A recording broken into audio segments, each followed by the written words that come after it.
quando poco fa, neanche 2 orette fa, citavo le cose che non cambieranno mai nella vita, mi dimenticavo poi invece l'esempio più calzante. I mal di pancia di Antonio Conte. Non sai quando, ma stai certo che ti presenterà il conto. E mi ero completamente perso queste dichiarazioni che voglio proprio recuperare integralmente per poi discuterne in maniera più approfondita. Ve lo faccio ascoltare e poi ne parliamo insieme. Se magari mettiamo l'audio, se no A inizio anno da parte mia. partiamo da capo. Guarda, sono state dette tante cose a inizio anno da parte mia, quindi alcune cose io le posso confermare, altre non posso confermarle. Quindi, no, io non rinego nessuno, però sai, poi ti rendi conto di alcune situazioni e, e non mi sento di confermare tutto quello che ho detto, ecco, di mantenere tutte le cose che ho detto. È stato chiaro anche il discorso di Carascede, no? Ho detto che il Napoli non deve essere una squadra di passaggio, quindi non vorrei passare per bugiardo, per qualcuno che dice delle cose e poi alla fine vengono disattese. È inevitabile che durante questi miei 8 mesi in questo percorso mio a Napoli ho capito che tante cose non si possono fare. Guarda, Ho capito che tante cose non si possono fare in questo percorso. A Napoli, audio che avete sentito, l'ho preso da uno short di cronache di spogliatoio. Ne parliamo e come se lo facciamo prima con il solito spolliciate per il nostro amico algoritmo, quindi se volete pum pum pum iscrivetevi per seguire i prossimi contenuti, din don attivate la campanella ad ogni modo, come sempre. Vi ringrazio assolutamente, ci tengo davvero nel farlo. E io una cosa posso dirla, lo so che questo dividerà tantissimo perché Antonio Conte è talmente divisivo e io l'ho vissuto in prima persona con tantissimi interisti che lo amavano alla follia e tanti altri che non dico lo detestassero, ma di sicuro trovavano un po' irritante alcune uscite, no? Come per esempio quest'ultima, quella di oggi. Io il primo è forse il video che mi ha reso più celebre, tra virgolette, diciamo così, è il video in cui dico devi vincere e te ne devi andare. Perché ogni volta che l'Inter subiva una disfatta, tipo l'eliminazione di Champions, lui non si assumeva mai le sue responsabilità, mai.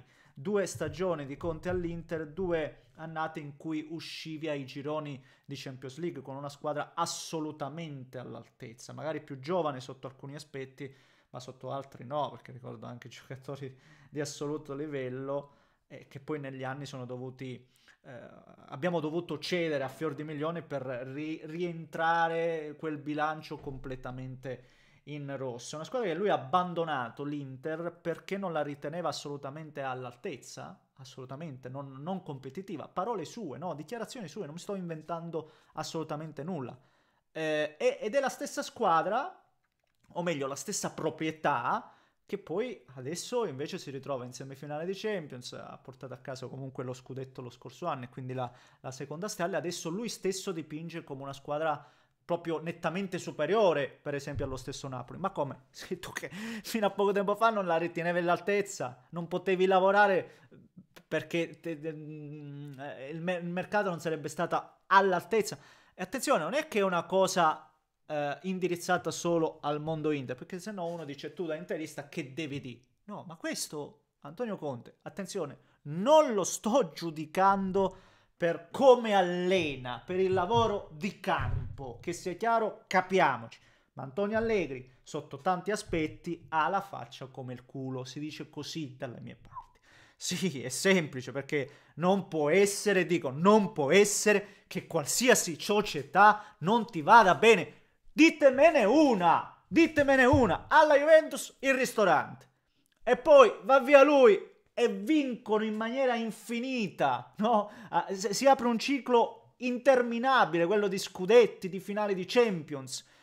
All'Inter stessa roba, o meglio, non magari stessa roba, però l'Inter anche senza di lui ha vinto, l'Inter in Europa ha fatto decisamente meglio Stessa cosa al Chelsea, anche lì non andava bene il mercato, stessa roba, peggio anzi al Tottenham, che ha fatto di tutto per farsi cacciare, e adesso sicuramente si intravede che anche a Napoli le cose non vadano come le... E qua ve ne ho portati 5 di esempi, ragazzi, 5!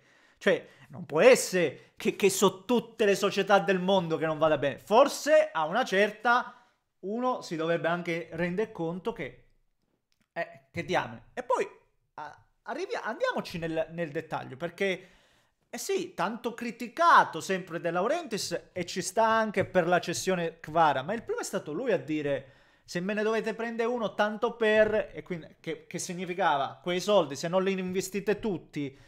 Però attenzione, perché poi quando sanno che c'hai 70 milioni da spendere e Garnacho te lo fanno pagare più di Kvara, e allora lì De Laurentiis non è che è scemo, dice aspetto e magari al prossimo anno va diverso, anche perché, raccontiamola tutta, De Laurentiis è quello che forse ha speso più di tutti in estate, i McTominay, i Lukaku, i Buongiorno, i Neres, chi li ha spesi? Chi li ha spesi quest'anno? Chi? Quale società? Oltre alla Juventus, chi li ha spesi tutti questi soldi per questi giocatori? Cioè, per cui io non lo so, io ogni volta mi ritrovo sempre un allenatore egocentrico che se vince è per merito suo, se le cose... Sì, perché anche quest'anno ci sta dipingendo una stagione in cui noi se ci godiamo questa lotta a scudetto è grazie a lui, è grazie a lui, assolutamente. Sta facendo un miracolo. Io sto miracolo onestamente sarà perché ho sempre valutato la rosa del Napoli all'altezza, non lo vedo, anche perché se lui sta facendo un miracolo, cosa ha fatto Spalletti 2 anni fa? Cosa? Se lui sta facendo un miracolo, Spalletti, che addirittura il Napoli ha portato anche ai quarti di Champions, e quasi se le cose dovevano andare in un certo modo si giocava anche la semifinale di Champions League, no?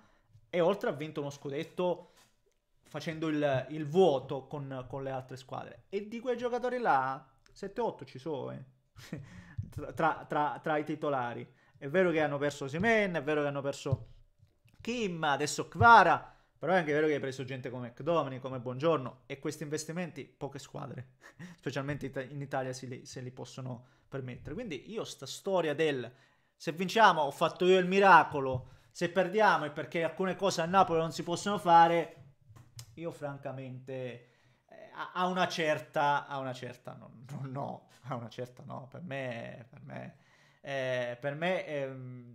è una sorta, non vorrei dire una sorta di vittoria, ma io in Conte è da mo' che l'ho inquadrato, c'è poco da dire, ma chiunque sa il soggetto di cui parliamo, che ripeto, grande allenatore di campo, motivatore, tutto quello che volete, anche se sotto alcuni aspetti, ribadisco, anche limitante, perché deve concentrarsi su una sola competizione, ditemi quello che vi pare, io la vedo così, e niente, signori miei, questo è, ripeto, magari dice queste cose per avere una... Ma io non lo so come fatti, non lo capisco se c'è un aspetto positivo che può tirare fuori la squadra da queste dichiarazioni. Non lo so, francamente non lo so. Bene ragazzi, io questo